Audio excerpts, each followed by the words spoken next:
Les ordres de Gadagne. Louis XIV a reçu la lettre de Gadagne datée du 25 août. La réponse du roi montre à l'évidence que ce courrier est le premier que le souverain a reçu du général. J'ai vu par votre lettre du 25 août, lui écrit-il en effet, le détail de ce qui s'est passé dans le trajet de mes troupes et depuis leur descente en Afrique. Je vous avoue que je n'avais point ouï parler de bougies dans les termes que vous m'en parlez, et je veux croire avec vous qu'on y aurait pu réussir, mais comme c'est une chose faite, il ne faut plus penser maintenant qu'à s'établir à Gigri. Car j'y suis fort résolu, et je prétends venir à bout à quelque prix que ce soit, affirme-t-il avec détermination. Et vous et tous les officiers ne doivent mettre dans l'esprit que la chose réussira, qu'il n'y a qu'à prendre patience et à faire travailler avec application. Le roi adresse des félicitations au régiment et aux officiers qui se sont distingués. Vous pouvez leur témoigner que je sais ce qu'ils ont fait et que je me souviendrai d'eux. Il y a une intention particulière pour Kadian qui s'est illustrée lors du combat du 22 août. Vous pouvez dire à Kadian que je suis fort content de lui. Le reste de la lettre du roi est consacré au manque de discipline qu'il sait régner parmi les officiers.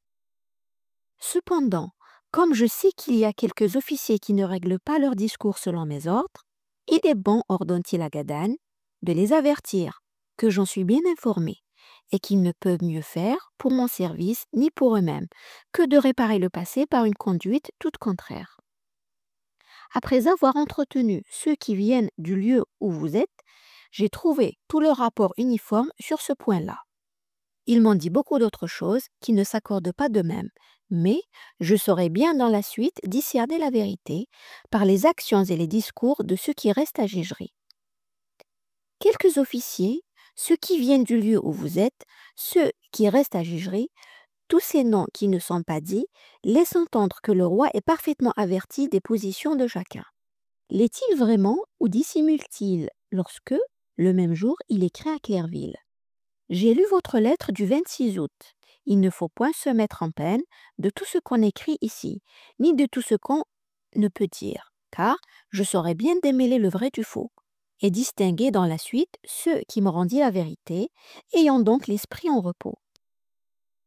Que de sous-entendus et de subtilités dans cette injonction de prime abord rassurante, mais où plane une réelle menace. Le naufrage du Tigre.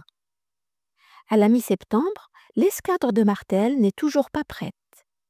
Certains vaisseaux, ne pouvant être armés avant plusieurs semaines, la Guette décide de diviser cette flotte en deux groupes. Les navires de transport disponibles, chargés du ravitaillement le plus urgent, apparaîtront le plus vite possible, escortés par un vaisseau armé en guerre. Les autres bâtiments de charge, quand ils auront embarqué la cavalerie, et les 3 derniers vaisseaux de combat, quand ils auront complété leurs équipages, apparaîtront alors sous les ordres de Martel. Le 20 septembre à 4 heures de l'après-midi, le premier convoi quitte la rade de Toulon par un fort Mistral. Il est composé de 10 navires. Le Notre-Dame, commandé par M. de la Guéraudière, est armé en guerre.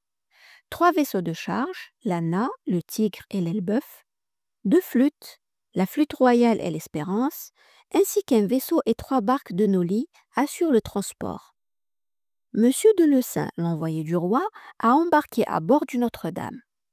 Les navires de charge transportent 120 ouvriers de tout métier, des vivres et des munitions de guerre pour tenir jusqu'au 15 novembre, ainsi qu'un premier lot d'outils, d'équipements et de matériaux, pierres de taille, briques et chaux, destinés à la construction de la forteresse.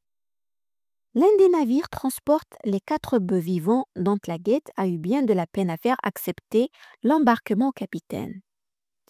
L'intendant, qui décidément pense à tout, envoie aussi à Gigri par ce convoi des baudets pour porter la chaux et les pierres de la mer aux ateliers. Le lendemain du départ de ce groupe, le Mistral force brutalement. La mer blanchit et se creuse. Très vite, la tempête fait rage. L'inquiétude grandit à Toulon. Sans nouvelles d'autres navires, la Guette fait part de ses craintes à Colbert.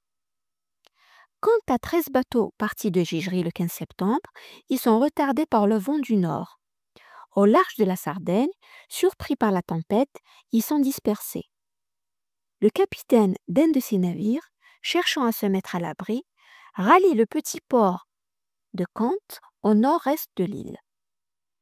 Il a la surprise d'y trouver du Vivier, le commandant du Tigre et quelques-uns de ses hommes rescapés du naufrage de leur navire. Le Tigre, un des vaisseaux des plus récents de la flotte française, s'est brisé sur le cap de la Casse le 23 septembre. Depuis 2 semaines, l'épidémie de peste, malgré son peu d'ampleur, paralyse les activités en Provence. Le Parlement régional s'est réfugié à Aix. Ouvriers et marins ont abandonné le port de Marseille. La Guette n'a même plus le droit de se rendre à Toulon. Il a trouvé refuge dans la cassine du chevalier Paul. Les ouvriers de l'Arsenal refusent de travailler. Les approvisionnements sont impossibles. L'armement des navires de Martel est suspendu. Le 30 septembre, la Guette apprend le naufrage du Tigre. Il en fait aussitôt un rapport à la cour. « Tenez, monsieur, écrit-il à Colbert, en quoi consiste cette perte dont je suis affligé, au dernier point ?»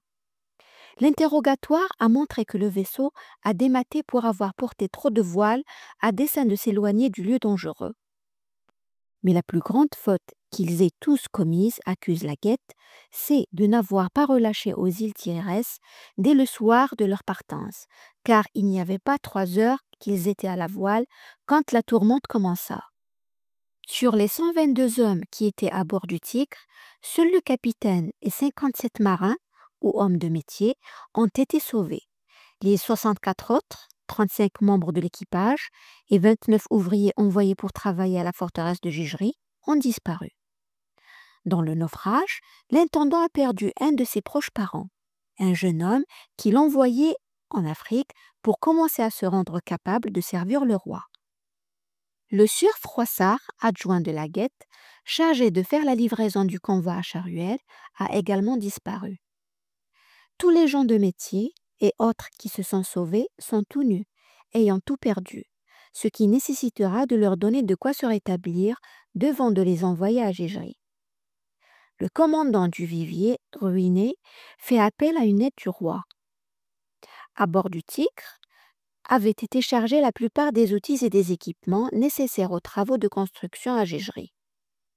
Ils transportaient également des barriques de vin, du riz, du charbon, du bois et des fagots, des planches, des briques, du fer et de l'acier. Rien n'a pu être récupéré et les 14 canons dont était armé le vaisseau sont perdus.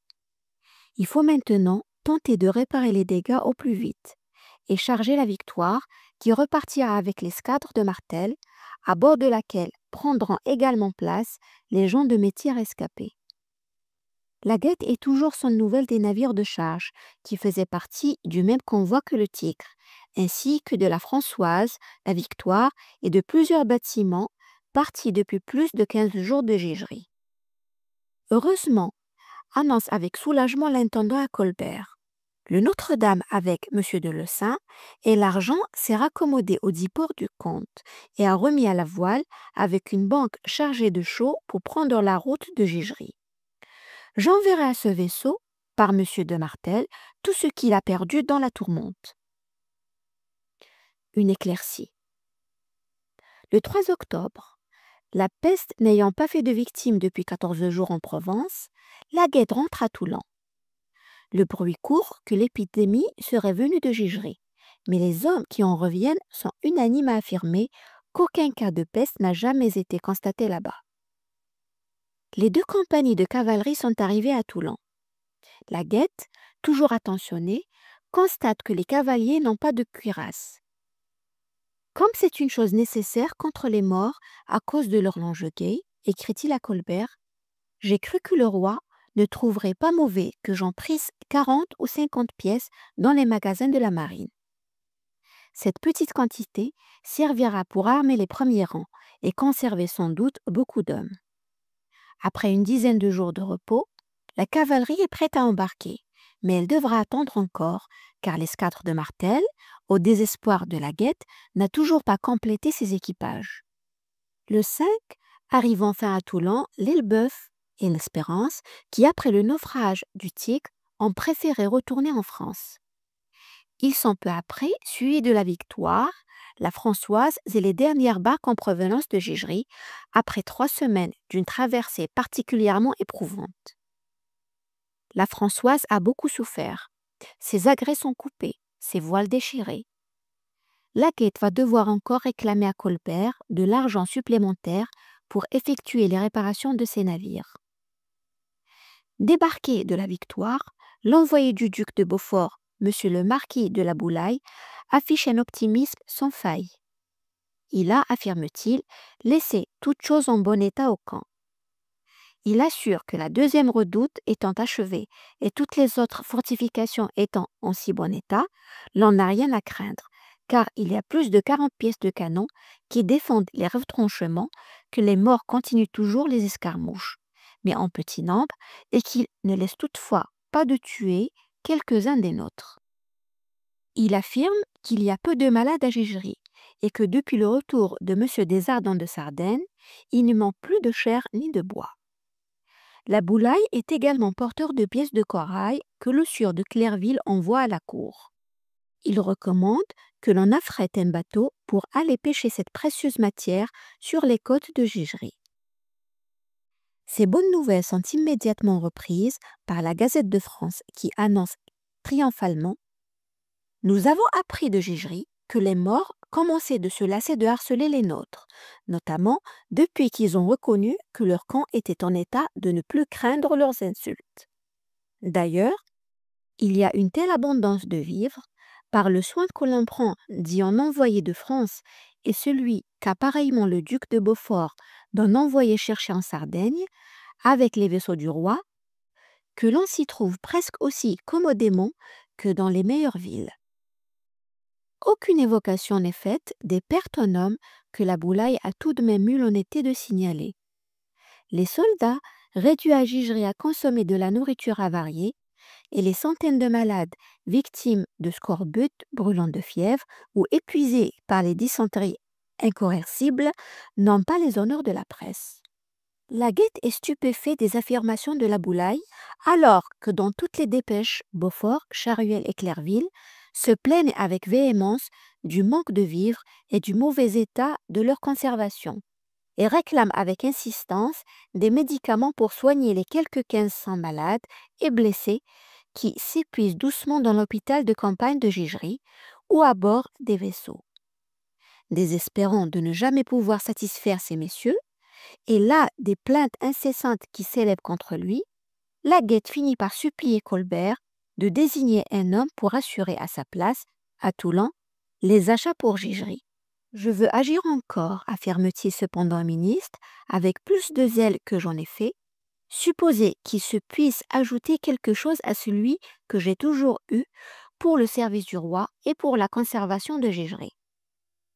Colbert ni le roi ne sont dupes de l'optimisme de circonstance du marquis de la Boulaye.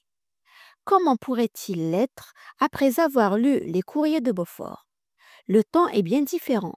Le contenu des 2 lettres du duc, autant que leur forme, a de quoi surprendre le souverain. Il lui faut maintenant réagir. Il décide d'envoyer un nouvel émissaire à Gigri. C'est M. de Castellan, gentilhomme provençal, major du régiment des gardes et homme de confiance qui est désigné pour aller sur place, expliquer les intentions du roi aux officiers généraux, sans prendre intérêt à leurs différends qui font alors grand bruit à la cour, et informer Sa Majesté du véritable état des choses.